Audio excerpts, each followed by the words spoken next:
মাশাআল্লাহ, আমাদের একটা নতুন বই বের হয়েছে এবার, সেটা হলো মাহে রমাদানের 27 আমল। এই যে বইটা একটা হাতের সামনেও আছে, মাশাআল্লাহ। এটা মূলত আমাদের একটা বক্তব্যের নির্যাস। এর আগে সোনাইমুড়িতে একটা বক্তব্যে আমরা মাহে রমজানের উপরে একটা গবেষণা করে 27টা আমল কোরআনের আলোকে বের করেছি, সেটা উপস্থাপন করেছি, পরে এটাকে বই আকারে আনা হয়েছে। এখানে রমজানে আপনি কি কি করবেন তার সবগুলোর তালিকা দেওয়া আছে।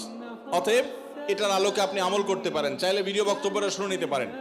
একবার সকাল থেকে রাত পর্যন্ত একটা সুনির্দিষ্ট রুটিনের মধ্য দিয়ে কাটাবেন, আর কিচ্ছু করতে পারেন না পারেন, শুধু একটা কথা বলে যাই, রমজান মাসে ফরজ রোজা রেখে অন্তত কোন প্রকার হারাম কাজ, গুনাহের কাজ করবেন না। বাস এটুকু যদি করতে পারেন, ইনশাল্লাহ আপনার রমজান সাকসেস।